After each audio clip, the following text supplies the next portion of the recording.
Hey everyone, it's Justine and I have a new release for It's Just Paper. I'm very excited to show you. So I always like to combine either travel or things that I personally love into my collections. And today I'm doing a tribute to reading. Now I love to give gift cards, things like that to my local bookshops for gifts or even books themselves to my friends because I always love getting book recommendations myself. And so that was kind of the inspiration behind this collection. But then not only that, taking the idea of a card catalog system and applying it to craft organization, I created a product for that as well that I think you're going to adore. So let's dive into the collection. Can't wait to show you. Welcome to the bookshelf release. I'm very excited about combining my love of reading along with my love of card making as well as organizing into this release. So let's take a look at the very first stamp set. We have the book Nook, and I really wanted to create a beautiful bookshelf that you could add to your cards. So you can see the bookshelf stamped here in some light ink to create a really cool background with the fun pun of treat yo shelves. And you can see that I've combined it here with one of the bookmarks, the stamp set, sentiment stamps that all coordinate with the books. You can always mask yourself off a single bookshelf, 2, 3, or complete the whole background when stamping, as you can see with this simple black and white card. And next up, you're going to see the Dive Into Books stamp set. This stamp set comes as well with 2 dies. So you have this book here, this open book, as well as the die form for a layered die with the pages and the color of the book binding that you want. And the books can spew out flowers, butterflies, hearts, or little swirls, and the coordinating sentiments work perfect with this. You can see some of the examples, for example, here with a new chapter awaits. Very inspirational with the butter. Also feel free to just do the stamping instead of adding the die cut, and you can color these in any way that you like. And you can see here the magical swirls with have a magical birthday. So each one of them has a coordinating sentiment that works well, if not more, one that works well with each of these images. So next up, you're going to see the stack of books stamp and die set. So you get this stamp set here, which has a whole bunch of sentiments like just a girl who loves books, no shelf control, cheers to the next chapter, treat your shelves, thank you, no one stacks up to you, have a novel day. So lots of punny sort of stamps here. If you were a book, I'd never put you down. I love that one. Have a novel birthday, adventure's just a page away.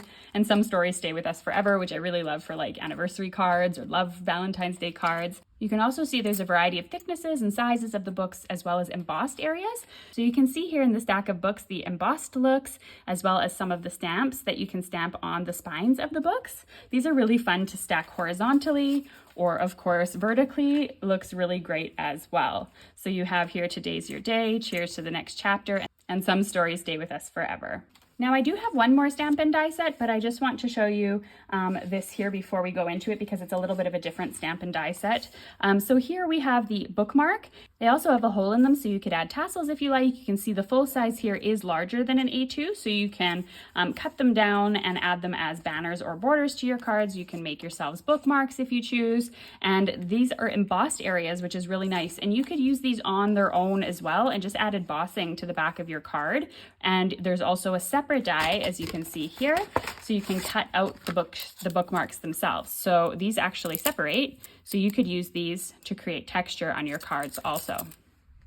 Now I love a good embossing folder, especially one that I can use for every occasion. So this is the printed text. It's got a beautiful script font. You can see here it creates this subtle texture on the backgrounds. Use it on colored cardstock. You can rub ink over top of it. You can rub ink into the embossing folder and have them actually in printed text, which also looks really great. I absolutely love the way that this turned out, and using it as a subtle white background is very much my style. The next one is the bookshelf. So this mirrors the stamp set, but it's a 5x7 embossing folder, so a little bit larger. And you can see it on the background here. It creates beautiful embossed looks. You get really detailed areas with the lettering. And it just really goes well with those die cuts books as well, because you have the sort of embossed and debossed looks.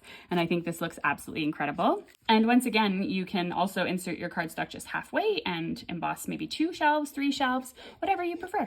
The last set here is the craft catalog, die, stamp, and stencil set that's going to help you with all your craft organization.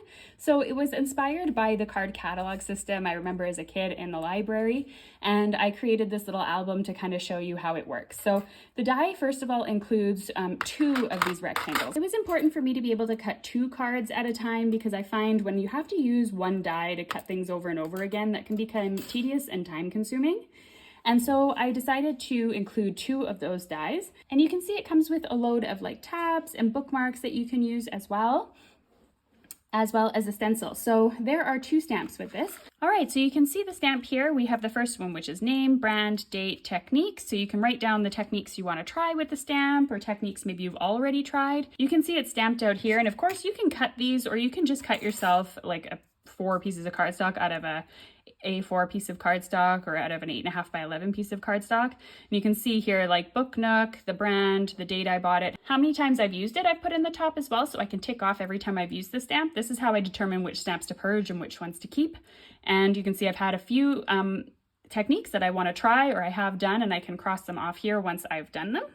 And this one here, I find I'm going to be just cutting plain cardstock for this. And when it comes to the second stamp, that's when I'm going to be using the dies. And these are for swatches, whether they be sprays, cardstock, or ink blends, anything that you like. We have here the brand, a couple of lines for notes, and then you can put 4 colors, the names of them, and then also show how they blend together. So just because you have a color combination that maybe works well when you have a stamp in, let's say, one stamp in purple and one in orange and one in yellow and one in green, and they all look great on the card when you glue them down, but they might not actually work as a color blend when doing inking techniques, right? So you can see here that this set also comes with a ton of dies, the My Craft catalog, little banners, you have the little to-dos, little tabs. And my suggestion is when doing swatches is don't just sit down and swatch and swatch and swatch and swatch. What I am going to start doing, because I found I would get overwhelmed trying to swatch out all my inks, there's just so many of them, is I'm going to just make sure that there's 3 in here at all times that I haven't tried yet. Or when I go to Pinterest or YouTube and I see a beautiful color combination, I'm going to put it in here and I'm going to make something straight away with it. And I'm not going to allow myself, I'm going to kind of set a personal rule that I'm not going to have more than 3 to 5 color blends in here that I haven't tried yet, so that I'm not just ink blending 500 different things to try and I never get around to trying them. So keep some blanks in here for your tabs. And then you can have some, you can see here, I've created the Catherine Pooler. I have 4 different ink colors, all individual. And then I have them in the ink blend as well to see, do they overlap nicely, yes or no? And I was able to easily create that with the stencil. And the cool thing is the stencil also has the little circle here. So you can go ahead and you can add it to your album at the back maybe, so that you always have it on hand. And you can tab them off if you want to have like summer blends, muted tones, bright colors. You can make yourself different categories the more you actually go through them. And there's also a little die here that has some embossed lines, so you can take some notes as well. So this is going to be my little Catherine Pooler ink blend color combo booklet, and I can't wait to add more to it. So that's going to help you stay organized. You can do so much with this, and I hope you enjoyed the easy way of swatching. So that's my bookshelf collection. I hope you enjoyed it, and I can't wait to see what you create. Be sure to tag CraftStash and myself in any of your creations so that we can see what you're making with the products. Thanks so much for watching. Bye for now.